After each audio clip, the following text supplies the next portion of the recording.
They arrived at the village just as the sun was dipping behind the hills, casting long shadows over the narrow, winding streets. From a moment they crossed the wooden bridge at the village entrance, something felt off. The air was unnaturally still, and an eerie calm seemed to cling to every corner. The group of travelers, 3 friends with cameras and backpacks, looked at each other, sensing the weight of the silence before they even stepped onto the cobblestone path. At first, the village appeared charming. Small cottages lined the streets, painted in soft pastels, with smoke curling lazily from chimneys. Flowers bloomed in every window box, and cobblestones glimmered as though freshly washed. And then they noticed the people. Every villager they passed smiled. Wide, perfect smiles. Children skipped down the streets, holding hand with elders, everyone wearing the same calm, placid expression. But no one spoke, not a single word. Clara, the group's unofficial leader, felt a chill crawl up her spine. "Do you hear anything?" she whispered, but the others shook their heads. Their voices, light and uncertain, felt like a threat to the silence. The smiles never wavered, but the lack of sound was deafening. Even the birds seemed to be watching, perched quietly, as if holding their breath. The travelers tried to interact. They waved, said hello, even asked questions, but the villagers only smiled wider, nodding slowly, eyes fixed yet somehow distant. It wasn't friendliness. It felt deliberate, like a performance. Their instincts screamed that something was wrong. Something beneath the surface of this serene village, hidden behind these endless, silent smiles. As night began to fall, the travelers gathered in the village square. Shadows stretched across the empty fountain, and the villagers' smiles seemed to glow unnaturally in the fading light. Clara's camera caught movement. Just for a second, a figure darting into the alley, disappearing behind the buildings. Her stomach tightened. Was it just a trick of the light, or was someone, or something, watching them? Questions buzzed in their minds. Why does anyone speak? Why does every face show the same eerie smile? And most importantly, what happens to outsiders who enter this silent village? As they hesitated, unsure whether to stay or leave, a soft creaking echoed from the old wooden gate behind them. Someone, or something, was approaching. The creaking of the wooden gate had stopped abruptly, leaving the travelers in a silence so thick it pressed against their ears. Clara's hand hovered over her camera, heart hammering. She turned to her friends, Marcus and Lila, who looked equally unsettled, their eyes scanning every shadow, every window. None of them spoke, afraid to break the quiet that seemed almost sacred here. Clara tried to remember how they had ended up here. Their road trip had been spontaneous, a chance to explore the unknown corners of the countryside. She had been drawn to this village because of an old travel blog she found online, describing a timeless place where visitors felt strangely at peace. The writer had mentioned nothing about silence or smiling villagers, but Clara's curiosity had been too strong to resist. Marcus, always the skeptic, had warned her, "We don't even know if this is on the map." Lila, the most adventurous of the trio, had nudged them forward with a grin. And now, standing in the square as dusk settled, curiosity felt reckless. As they edged closer to the fountain, the faint movement Clara had glimpsed earlier seemed to repeat. A figure, tall, hooded, and impossibly still, emerged from the shadows of an alley. Every instinct screamed at her to run, but the figure paused, tilting its head slightly as if studying them. Marcus whispered, "We should leave now," but the words felt hollow, swallowed by the village's oppressive quiet. Clara noticed other details she hadn't before. The flowers in the window boxes were all the same species, all arranged in perfect symmetry. The lanterns lining the streets flickered, but their light cast shadows that didn't match the shapes of the villagers. Even the cobblestones seemed unnaturally clean, as if the streets were scrubbed daily, not by human hands, but by some unseen force. Lila crouched to pick up a fallen coin and froze. The coin felt wrong, cold, almost metallic, heavier than it should have been. She held it up. Marcus leaned closer, squinting at the engraving. a symbol none of them recognized, etched into every coin they found scattered around the square. Suddenly, one of the villagers, a young girl, approached slowly. Her smile was wider than any of the others, her eyes gleaming but unreadable. She held out her hand, but instead of greeting them, she pressed something into Clara's palm, a small, folded note with a single word written in jagged letters: "Leave." The trio froze. A dozen questions crowded their minds. Why were the villagers silent? Why did everyone smile the same way? And who, or what, was keeping the village in this unnerving perfection? The shadows lengthened, and the wind carried a soft, hollow whisper, so faint that Clara wondered if she was imagining it. They looked at each other, realizing that leaving might not be as simple as retracing their steps. Something in this village didn't want outsiders, and yet, somehow, it wanted them to stay.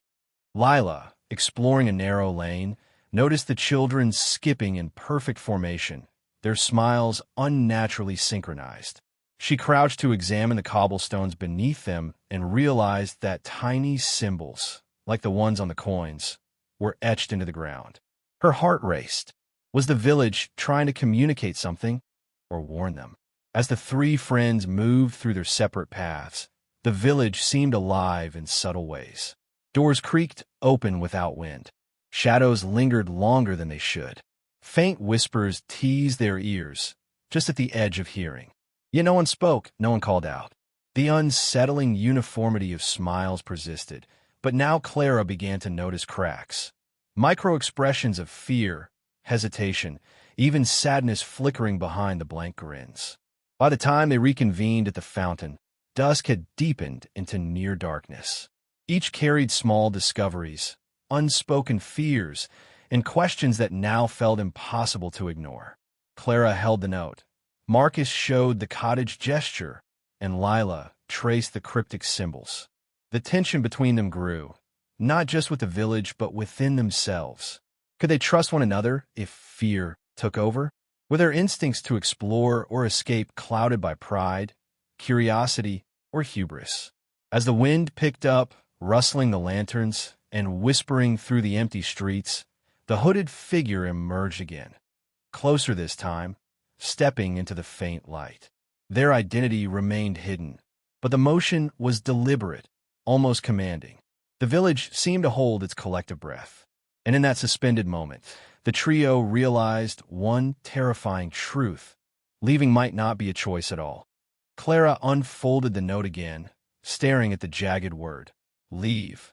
Her hands trembled slightly. "We can't just ignore this," she whispered. Marcus rubbed his temples, his usual confidence replaced with unease. "Maybe it's a prank or some local superstition," he said, but his voice carried no conviction. Lila, ever the impulsive one, shook her head. "We can't run. Not yet. We need to understand what's happening here." As they debated, the village seemed to respond. From the shadows, a pair of eyes blinked at them, fleeting but unmistakable. Then, one of the smiling villagers, a middle-aged man carrying a basket of bread, paused, tilting his head slightly as if listening to a private sound none of them could hear. The three friends exchanged glances. Fear mixed with frustration, and a subtle tension bubbled between them. Marcus wanted to retreat, Clara wanted answers, and Lila was determined to explore further. They decided to split up, hoping to cover more ground while staying close enough to call for each other. Clara followed the fountain path toward the outskirts, noticing that the flowers in the garden were subtly wilting despite the care evident in the rest of the village. A memory surfaced, an article she'd read about perfect towns that trapped visitors in strange rituals. Could this be one of them? Meanwhile, Marcus wandered toward the alley where the hooded figure had appeared. He glimpsed it again, standing perfectly still, but this time the figure gestured, pointing toward an abandoned cottage at the edge of the village. He hesitated, torn between caution and curiosity. A moral dilemma gnawed at him.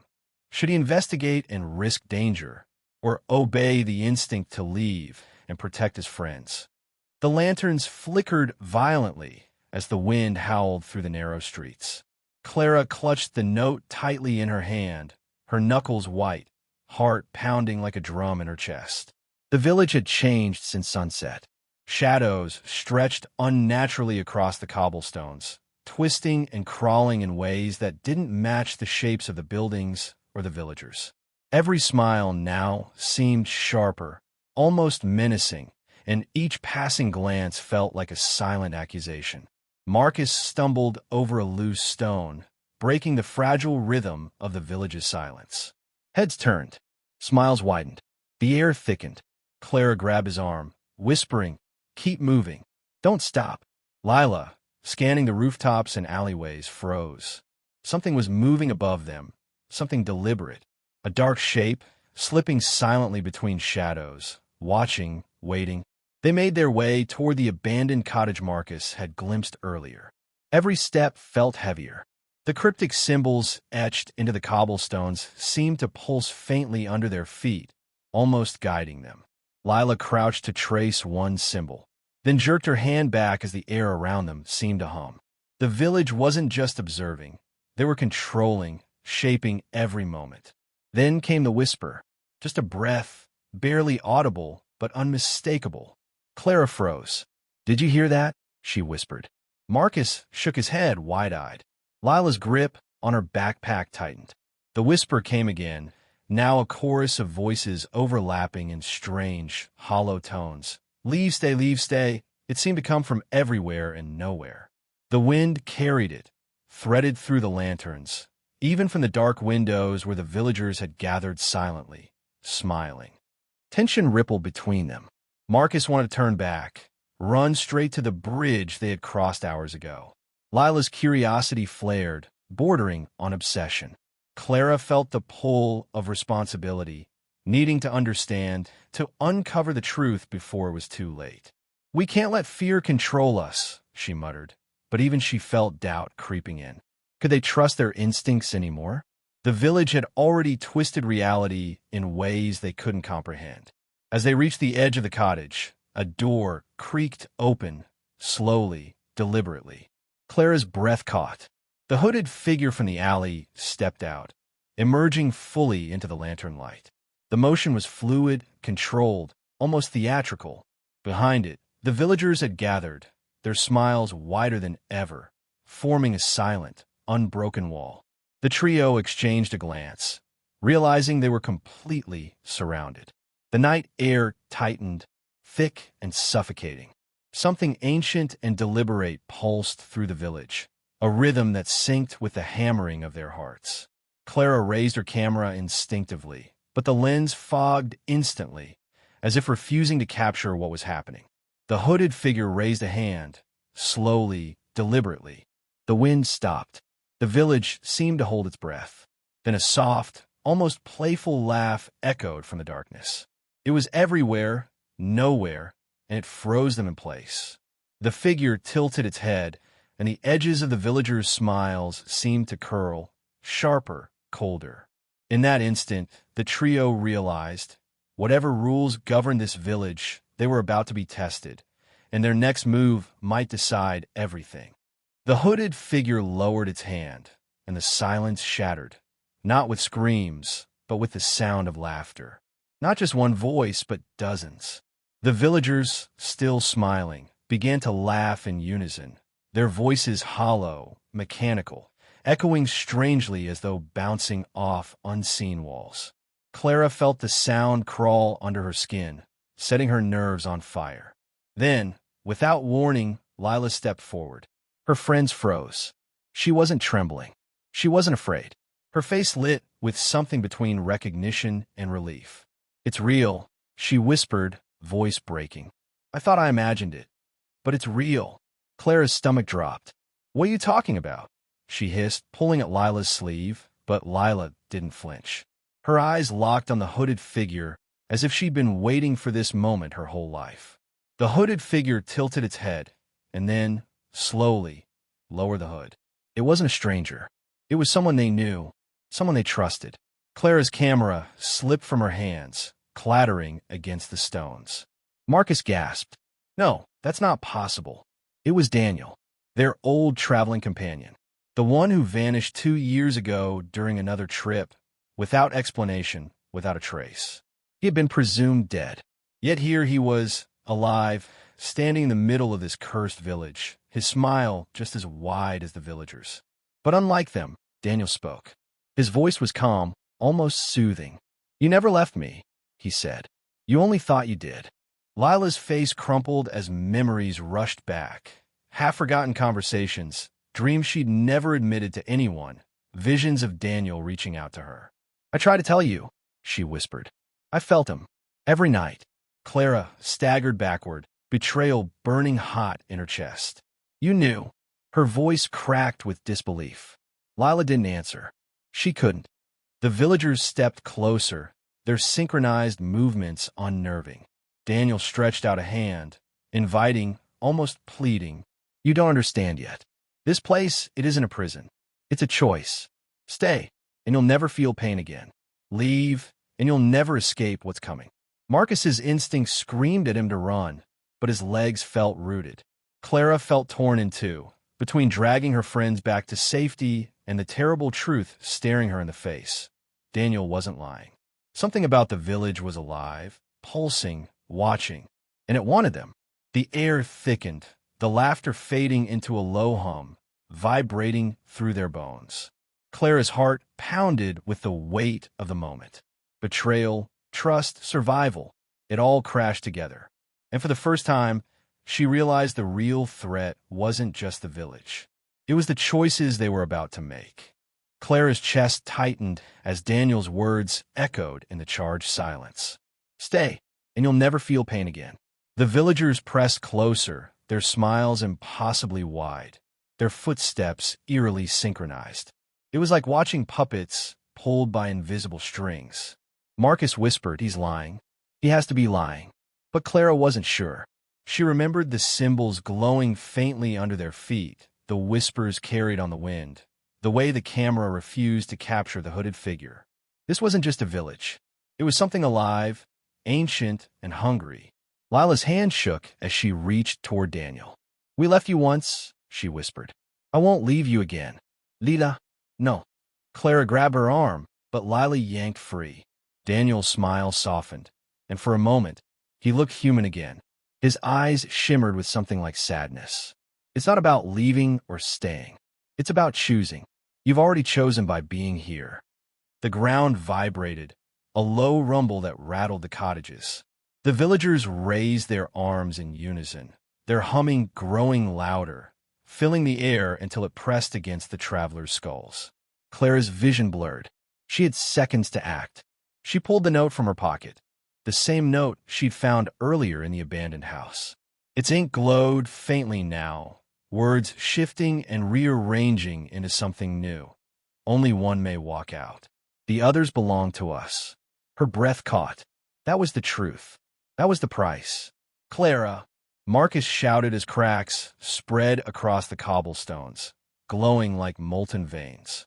Daniel held Lila's hand now, pulling her closer, his voice drowned beneath the rising hum. Clara's instinct screamed. Sacrifice. Betrayal. Choice. She grabbed Marcus's arm, dragging him toward the gate. He resisted, torn between saving Lila and saving himself. But Clara had already made her decision. She wasn't going to let this village take them all. "Run!" she screamed, shoving Marcus forward. The hum split into a piercing wail. Villagers reached out with trembling hands, but Clara held the note high, its glow flaring like fire. For an instant, their smiles faltered. The cracks widened, swallowing shadows, cottages, and the figures within. The village began to collapse in on itself, folding like paper into nothingness. Clara pushed Marcus through the gate just as the world tore apart in a rush of blinding light. And then silence. They stumbled onto the bridge. Behind them, the village was gone. The hill stood empty, bathed in moonlight. Marcus gasped, clutching his knees, tears streaking his face. "Lila, we left her." Clara turned, staring at the empty space where the village had been. Her hands trembled. "No," she whispered, voice hollow. "She chose." Marcus shook his head violently. "No, you don't understand. Look." He pointed at Clara's hand. The note was gone, In its place, scrawled faintly across her palm, was a new line of glowing words. You never left her. Her blood ran cold. In the silence of the hills, Clara heard it again, the faint hum, distant but growing. The village wasn't gone. It was waiting. The night air was still, heavy with the weight of what had just happened. Clara and Marcus stood on the wooden bridge, staring into the quiet hills where the village had once been. The silence was deafening, but different now. No longer oppressive, just empty. It should have been a relief. Yet both of them knew the story wasn't over. Marcus wiped his face with trembling hands. She's gone, he whispered. His voice cracked, raw with guilt. We should have saved her. We should have done more. Clara didn't answer right away. Her palms still tingled where the words had appeared. You never left her. They haunted her, glowing in her mind even though her skin was now bare. She thought of Lila's expression when she took Daniel's hand. Not fear, but acceptance. Almost peace. Maybe it wasn't about saving her at all. Maybe it was about letting her choose. The thought brought no comfort, only a strange, bittersweet ache. We didn't leave her, Clara finally said, her voice quiet but steady. She chose her path, just like we did. Marcus shook his head. But what if it comes back? What if it's not finished with us? His words hung in the cold night like a curse. Clara looked up at the sky. The stars were impossibly bright, unbothered by the horrors hidden in the world below. Then we'll be ready, she said softly, though deep inside she wasn't sure if readiness was even possible against something like that. They walked across the bridge together, each step heavier than the last. The further they went, the more the night seemed normal again. Crickets chirping, the rustle of trees, the soft rush of a river. And yet, the silence of the smiling villagers clung to them, echoing in memory. When they finally reached the road leading back to the world they knew, Claire stopped and turned. For a heartbeat, she swore she saw it again, the faint glow of lanterns deep in the valley, where the village had once stood. But when she blinked, the hills were empty. She knew what it meant. The village wasn't gone. It was waiting, watching, choosing its next travelers. Marcus followed her gaze. Do we tell anyone? Clara thought of the photographs, the shifting note, the glowing cracks. Proof was meaningless. No one would believe them. And even if they did, what good would it do? The village wasn't a place. It was something else entirely, something that existed as long as people sought answers they weren't ready to face. She shook her head. No, some doors shouldn't be opened. The two of them walked on, carrying both the weight of survival and the knowledge that their story wasn't theirs alone. Others would find the smiling village. Others would face the same choice. And as the first light of dawn crept over the horizon, Clara whispered a final truth, not to Marcus, but to herself. Sometimes survival isn't about what you escape. It's about what you leave behind.